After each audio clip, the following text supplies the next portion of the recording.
নমস্কাৰ, মই ৰঞ্জন চৌধুৰী। আজি ইস্যু বেলেগ আছে আৰু বহুত জটিল জটিল বিষয় আছে, কিন্তু আজিৰ এই মুহূৰ্তত আজিৰ দিনৰ যোনটো আটাইতকৈ জৰুৰী বিষয় সেইটো লৈ মই আলোচনা কৰিবলৈ ওলাইছোঁ। আপোনালোকে ইতিমধ্যে গম পাইছে আজি 5 ছেপ্টেম্বৰ অৰ্থাৎ শিক্ষক দিৱস। তো শিক্ষক দিৱসত খালি দুই এটাই মই ক'ব বিচাৰিম, বেছি কথা পাতিব ভাল নাপাওঁ, নকওঁ আপোনালোকক।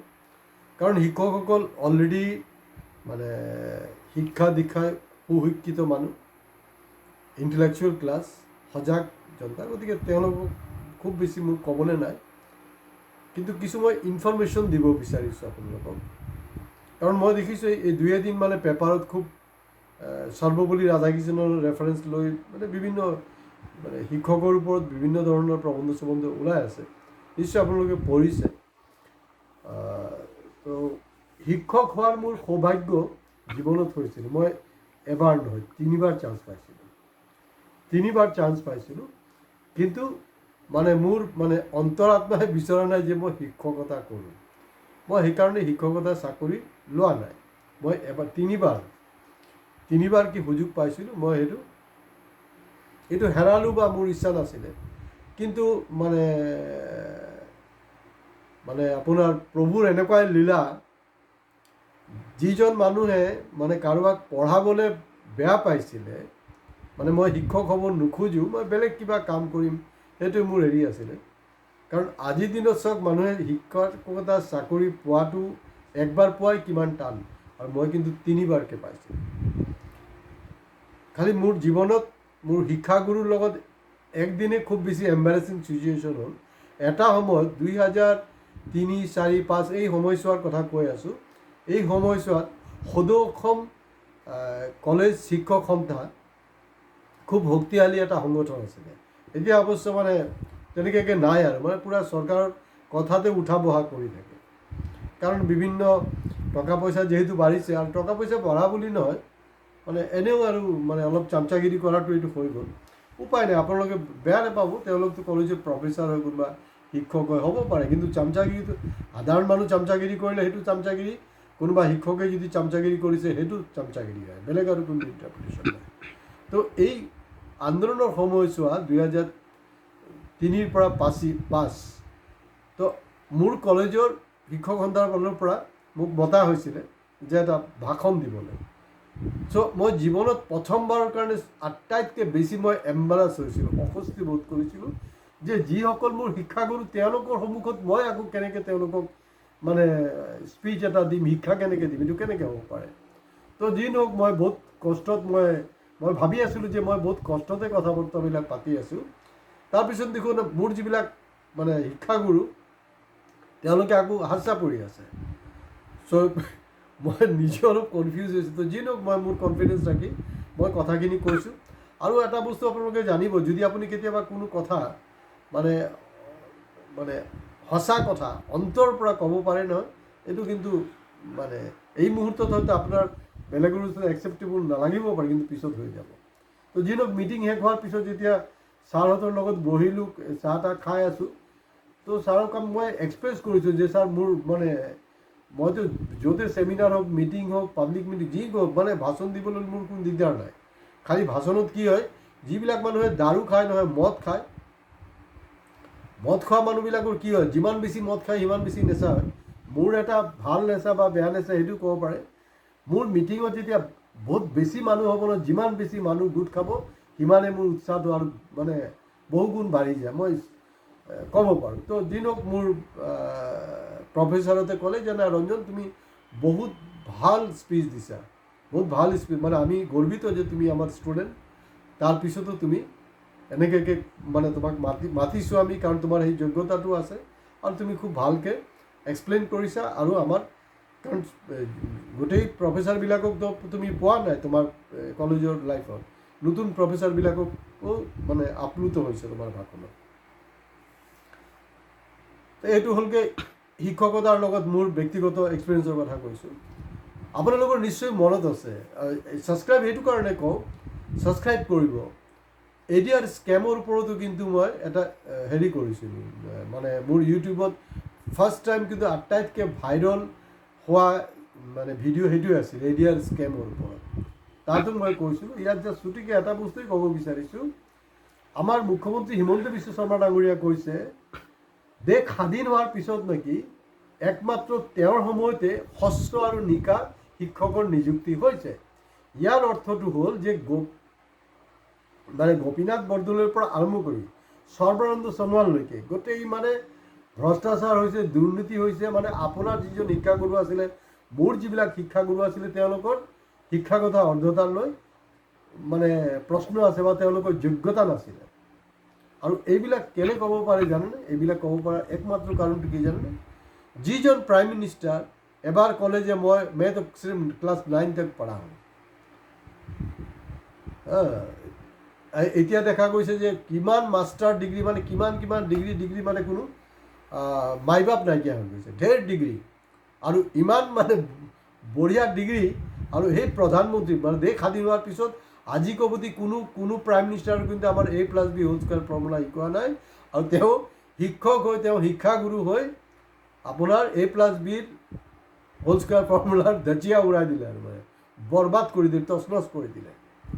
আৰু তেওঁৰ এইটোক লৈ আজিও ডিবেট হৈ আছে। হয়, আৰু এটা আচৰিত কাৰবাৰ যোনটো পোৱা গৈছে, যোৱা সময়ছোৱাত দেখা গৈছে যে আপোনাৰ যিবিলাক কণ্ট্ৰেকচুৱেল টিচাৰবিলাকক যেতিয়া ৰেগুলাৰাইজ কৰা হ'ল, কোনোবাই যদি 35,000 টকা এজ এ কণ্ট্ৰেকচুৱেল টিচাৰ পাই আছিলে, তেওঁৰ কিন্তু 10,000 টকাৰ 8,000 টকা একে মানে কোপে মানে কমি গ'ল, কাৰণ যিহেতু ৰেগুলাৰাইজ কৰা হৈছে। এই ছেইম একেটা চাল কিন্তু দিয়া হৈছে। এই যে মাজত শুনিছিলোঁ নহয় 1309জন না কিমান হেৰিক আপোনাৰ ৰেগুলাৰাইজ কৰা হ'ব আপোনাৰ পৌৰসভাত কৰ্মচাৰীক। এতিয়া দেখা গৈছে তেওঁলোককো কণ্ট্ৰেকচুৱেল টিচাৰৰ নিচিনা মানে মাতি এই ধৰণৰ এটা এগ্ৰিমেণ্ট কৰিব বিচাৰিছে। তো যিহওক তাতো বিৰোধ হৈ আছে। আৰু যোৱা 11টা বছৰ যোনটো ট্ৰেক ৰেকৰ্ড শিক্ষকৰবিলাক, যোৱা 11টা বছৰ আমি কি শুনি আছোঁ? বিশ্বগুৰু। এই বিশ্বগুৰু সময়ছোৱাত দেখা গৈছে যোৱা 11টা বছৰে আটাইতকৈ বেছি মানে শিক্ষাগুৰুক পিটন দিছে। শিক্ষাগুৰু ধৰি লওক তেওঁলোকৰ নাম আহিছে, চাকৰি দিয়া নাই, চাকৰি ক'ৰবাত চাকৰি পাইছে, এওঁলোকক চাকৰিৰ পৰা খেদি দিয়া হৈছে। এই ধৰণে অসম নহয় গোটেই ভাৰতবৰ্ষত কিন্তু বিশেষকৈ ৱেষ্ট বেংগলতো হৈছে। অসমততো আৰু মানে আন্দোলন চান্দোলন বাংলাদেশীৰ বাহিৰেতো আৰু বেলেগ কোনো আন্দোলন নাই। তো গতিকে শিক্ষকবিলাকৰো সেই আন্দোলনটো খুব বেছি এটা হেৰি পোৱা নাই। এই তেওঁলোকে যোৱা সময়ছোৱাৰ কাৰবাৰ। আৰু আপুনি যদি একজন আইডিয়েল শিক্ষক হ'ব বিচাৰে, মই সদায় কৈ থাকোঁ যে আমিৰ খানৰ পিকচাৰ তাৰে জমিন পৰ, সেইটো কিন্তু আপোনালোকে চাব দেই, সেইটো আপোনালোকে চাব। মানে মোৰ এতিয়া মনত আছে, আজি প্ৰায় হ'ল মানে এনেকৈ আপোনাৰ 10 বছৰমানতো হ'বই কমপক্ষেও। 10 বছৰ আগত শিক্ষক দিৱসৰ ওপৰত মোৰ এটা প্ৰবন্ধ বিচাৰিছিলে পেপাৰে। তো আমাৰতো এটা এথিক্স আছে, যদি কাৰোবাক দিছোঁ এইটো একেলগতে বেলেগক নিদিওঁ। তো এডিটৰে মোক এচিয়ৰ্ড কৰিলে এইটো কালি আপোনাৰ এইটো খাটাং ওলাবই আৰু। তো নেচাৰেলি মই বেলেগক পঠোৱা নাই। তো মই বিচাৰি আছোঁ পেপাৰত ক'ত আছে, পেপাৰটো নাই দেখোন। আৰু মানে তেওঁৰ খুব সম্ভৱ হয়তো নিয়মীয়া বাৰ্তাত ওলাইছিলে আমাৰ ফণীন্দ্ৰ দেৱ চৌধুৰী ছাৰ, মানে প্ৰখ্যাত হেৰি তেওঁ, সেইটো সময়ত নিয়মীয়া বাৰ্তাত আছিলে। তেখেতে কৈছে আৰে মই নিজে লেআউট ছেটিং কৰি আহিছোঁ, কি কৈ আছে আপুনি? ওলাইছে, আপুনি ভালকৈ চাওক। মইতো চাই আছোঁ, নাই আৰু।